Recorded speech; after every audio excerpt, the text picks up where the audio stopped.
This is Laura and welcome to the Learning Reading Hub. In today's video, we're going to have a look together at this Learn to Read curriculum, Phonics Pathways, clear steps to easy reading and perfect spelling. This curriculum I don't think is as well known as Teach Your Child to Read in 100 Easy Lessons or Alpha Phonics, and I know on the surface it looks a little bit kind of the same thing, right? But no, the approach is very different. So let's find out what the approach is all about and who this program is good for in this video. First of all, I must admit that this program has been a recent discovery for me. I found it while researching and looking for curriculums that integrated or that were built around a concept that I have been fascinated by lately. That is successive blending. This is a type of blending strategy that, in fairness, all children may not need because it could mean going more slowly for some children than they actually need. But for those that actually struggle with blending, it can be a real lifesaver. Look, if your child struggles with blending, the problem might not be that he or she doesn't understand how blending works. It may well be his or her short-term memory. Very normal. They are putting so much mental effort into doing this that by the time that they get to the last letter of a word, they have forgotten all about the first one. If it sounds familiar, pay close attention. When we're doing successive blending, even if we're reading a 3-letter word, a CVC word such as mat, we read a maximum of 2 letters at a time. Sounds confusing? Okay, this is a short clip of how to go about it. We cover the last 2 sounds in the word and ask our child to say the first. In this case, we uncover the next letter and ask our child to say the sound and immediately blend those 2 sounds. A, ma. We then uncover the 3rd letter and we ask our child to say the last sound, t, and immediately blend that last sound with the first 2 blending sounds, mat, mat. And now it's time to review the curriculum. Okay, so first of all, you teach short vowel sounds. A, e, o, a. And you actually have a lesson script to follow to teach the short vowel sounds. And also over here, you have a lesson script or a lesson plan.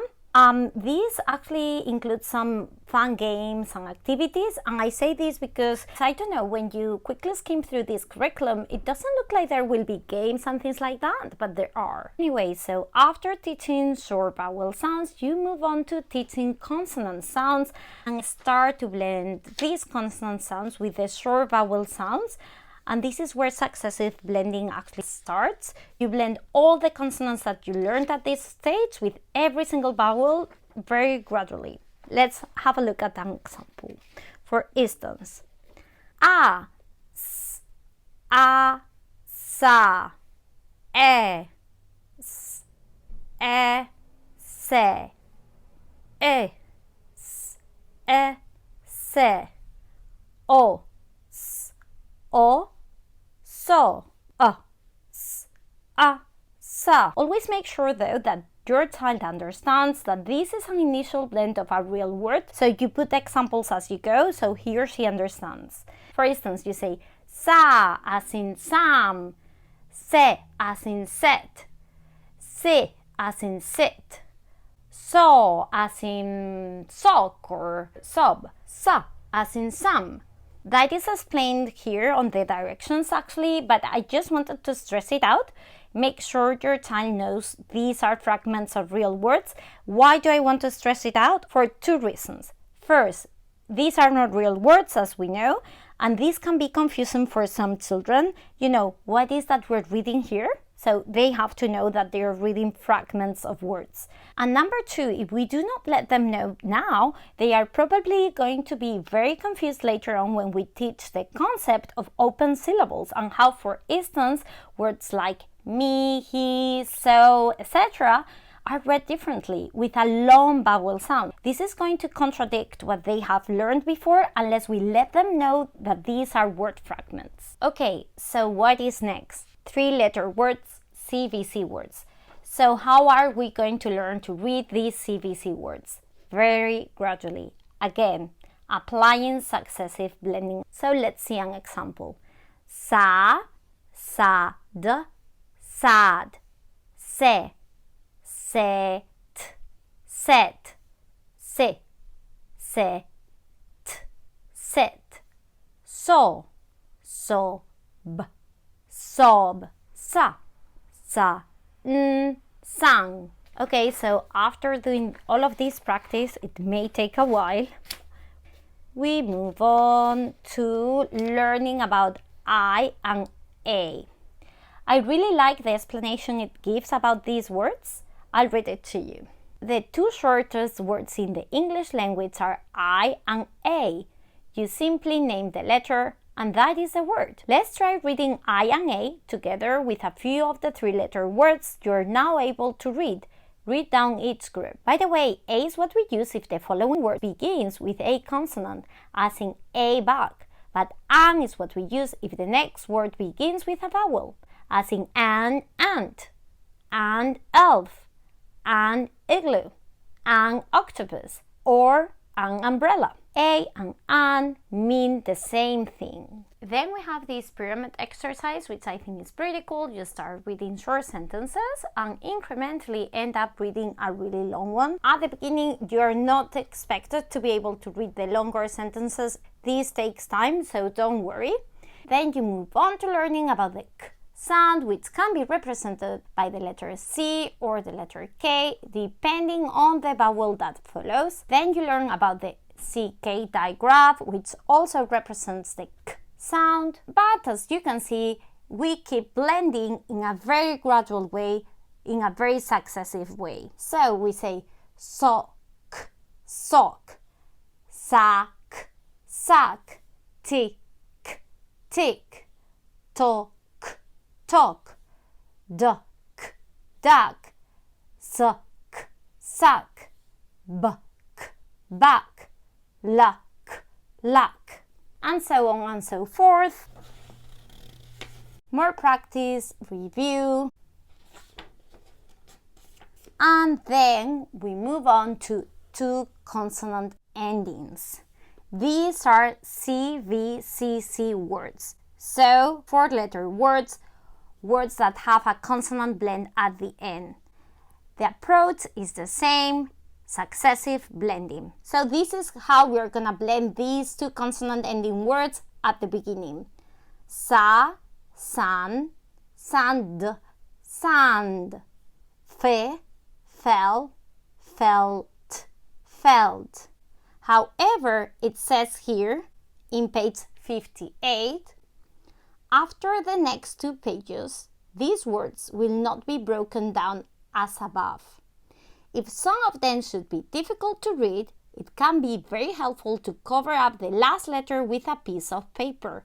Read the three-letter blend and cover the letter and then read the whole word. So this is how you do it.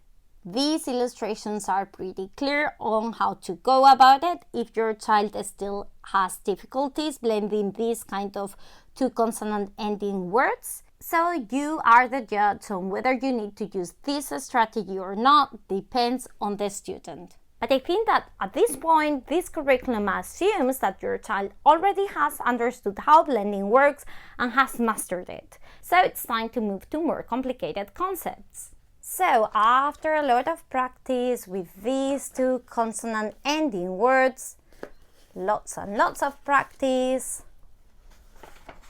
until you master these, you move on to the suffix Y. Then, after a lot of practice with these, and fluency checks and reviews, you move on to consonant digraphs endings. The sh digraph, th digraph, ch digraph, consonant digraph review, endings is next, in suffixes, endings, review, long vowel sounds, etc. I'm not going to continue to show you all of it because I think what's really interesting about this curriculum is what we've seen so far, the successive blending approach. Let's see, however, up to what level it goes, because that is really interesting. So if we go to the index, we see that we learn about prefixes, more suffixes, compound words, and building blocks. What is building blocks, you might be wondering? I thought this was interesting, so I'm going to show you. Page 237. Here it is. Building blocks. In each group of words, the top word is a part of every word listed below it. You will be building words from blocks of syllables. Try it, it's fun. And it's not only fun, it's actually very educational and actually a very good way to build our fluency with longer words by realizing that they are actually just a base, a root word with some suffixes, or maybe a combination of two words. So let's see how it goes with a couple of examples. Board, boarding, keyboard, clipboard, check, checker, retake, paycheck. Okay, I guess you get the idea. Very good practice. This could be a curriculum for you to use even after second grade, because these concepts are normally taught in third or fourth grade. Also, on the cover of the book, it says all ages. And I agree. This is a reading program that you can use with older children and even with adults. Maybe ignoring some of the stuff that is clearly for children, but other than that, it can also be a very good approach for teaching adults. Also, I wanted to point out that there's a lot of fluency check activities and reviews along the way, as we have seen before, like review and fluency check. And sometimes you even practice with nonsense words. Let me see if I can find an example. Okay, here it is. Fluency reality check, real and nonsense words. I don't know if you like that stuff, but using nonsense words is a very common way to test phonics skills in children. They cannot guess the words because they are not real words. You just have to let them know that there will be some nonsense words as well, so they are not confused. And actually you can ask them, was that a real word or was that not a real word? And some children find that very funny actually. Another thing that I wanted to point out is that dictation is a big part of this program as well. And I really like this chart over here. Let's see if I can find it for you. Yes, over here. This chart is for the first dictations that you do with your child. The child has to put the blends that you dictate under the correct vowel heading. Why do I like it? Well, because you can actually pinpoint problems quite easily with vowels in particular. And this is very normal, by the way, to have problems with vowels. For instance, my older daughter had lots of problems with the vowels E and I, and also with the short vowel sound for the letter U. She used to say U instead of umbrella instead of umbrella, for instance, okay? This is because, as you may know, we are a bilingual family with Spanish. And I think she was using the Spanish sound for the letter U, which happens to be the U sound in English, as in moon or zoom. Another thing that I wanted to point out is that there's an appendix for spelling. So this is a reading plus spelling curriculum, and it goes well beyond second grade, so extremely cost effective. It cost me less than $30 Australian on Amazon. You may even be able to get secondhand for a cheaper price. Anyhow, I'll leave you the Amazon link on the video description so you can check the final price. And by the way, if you follow that link and then once you're on Amazon, you're also suggested Reading Pathways by the same author, because we know that's what Amazon does, suggests you more things to buy. Know that Reading Pathways is not a curriculum, but a practice book based on the concept of reading pyramids. Okay, let's go with the cons now. I know that some people with struggling readers want curriculums that are really kinetic, that engage all the senses for a more holistic learning experience. Then maybe this is not the right fit for you. I'd look into curriculums that follow the Orto Gillingham approach to teaching reading, like curriculums number 3 and number 4 in this video that I leave you over here and on the video description. Second con, in my opinion, is that you have to go back and forth, refer to this, refer to that, review here, review there. It's not as clear and straightforward as teach your child to reading 100 easy lessons, for instance. I wish they could have done it in a way that is clear for the teacher to use. I mean, you'll get the hang of it, but you can't just open the book and start the lesson. Especially at the beginning, you're going to need some preparation for the lessons. There are even things for the games, etc., that you're going to need to photocopy, laminate, etc. If after learning about Phonics Pathways you're still unsure and want to explore other options, this is the video to watch next.